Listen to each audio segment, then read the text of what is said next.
رمضان، قرآن، روزے، اللہ کی عبادت کرنے کا طریقہ ہر جگہ سیم ہے، چاہے وہ انڈیا ہو، انڈونیشیا ہو، پاکستان ہو، امریکہ ہو، جہاں کہیں بھی مسلمان ہوگا ان کا سب کا طریقہ سیم ہے.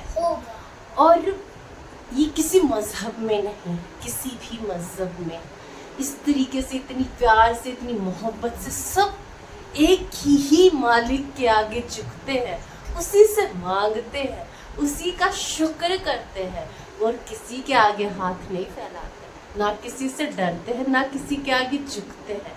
یہ ہے مومن.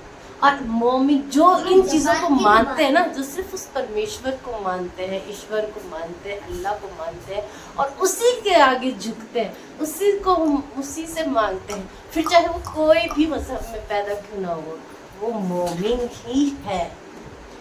یہ جو خوبصورت مذہب ہے نا، جو اس میں پیدا ہو گیا نا، اس نے تو پیدا ہوتے ہی جنت پا لی. اور جو اسلام میں آ گئے وہ اللہ کی رحمت ہے.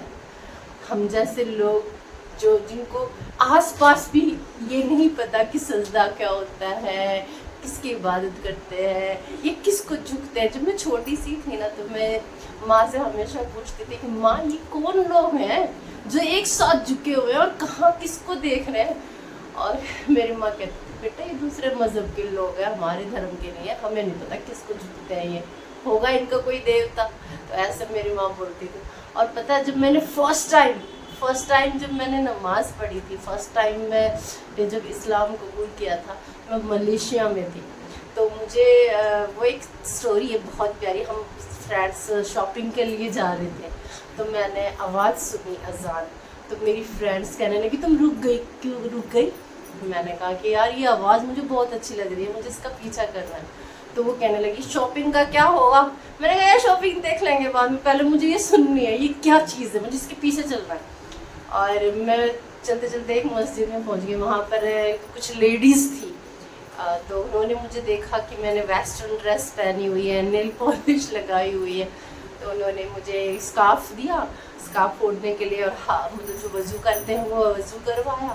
اور پھر نماز پڑھی. نماز پڑھنے کے بعد مطلب جیسے جب سب کر رہے تھے، سب جھک رہے تھے تو میں بھی جھک رہی تھی، سب ایسے کر رہے تھے تو میں بھی ایسے کر رہی تھی. تو پھر وہ کہنے لگی کہ آپ کیا نون مذہبی ہو، مطلب دوسرے دھرم کی ہو؟ میں نے کہا جی. تو میں نے کہا کہ یہ جس کو جھکے ہیں وہ کس کو جھکتے ہیں، یہ کس کو سلام کرتے ہیں، آپ مجھے وہ بتائیے. تو پھر انہوں نے کہا کہ یہ پروردگار ہمارے اللہ، ہمارے مالک جس نے ساری دنیا بنائی، پوری کائنات بنائی. انہوں نے تھوڑا سا اللہ کے بارے میں بتایا، پھر رسول کے بارے میں بتایا. پھر میں نے کہا تو یہ بننے کے لیے کیا کرنا ہوگا، مجھے وہ کرنا ہے. تو اس نے کہا ماشاء اللہ. انہوں نے میرے ہاتھ چوم لیے اور مجھے نا بہت پیار سے مجھے گلے لگایا. اور بھی وہاں پر بہت ساری عورتیں تھیں، مطلب وہی سب انگلش میں ہی بات کر رہی تھی میرے سے، ان کو نہ ہندی نہیں آتی تھی. تو میں نے ان کو، پھر انہوں نے مجھے کلمہ پڑھایا. اور پھر میں نے وہاں پر کلمہ پڑھایا. جب میں نے وہاں پر کلمہ پڑھا تو لوگ، جو عورتیں تھیں وہ میرے سر پہ ہاتھ رکھ رہی تھی، ہاتھ چوم رہی تھی. ان کو مطلب ان کا جو رویہ تھا، ان کا جو بیہیو تھا نا، وہ ایسا تھا جیسے میں نے پتہ نہیں میں نے کیا کر دیا. میں نے صرف ایک لائن پڑھی، میں وہ آج تک دیکھو کہ نہیں بھولی. مطلب وہ لوگ اتنا پیار دے رہے تھے، اتنی عزت، اتنا مطلب ہاتھ چوم رہے تھے جیسے میں کوئی فرشتہ ہوں. مطلب یہ سب دیکھ کر پھر میں آ گئی. اور پھر میں نے اپنی فرینڈس کو بتایا کہ یار ایسے ایسے ہے. تو میری فرینڈس کہنے لگی سب بکواس ہے، تم چھوڑنا، ان باتوں میں مت پڑو.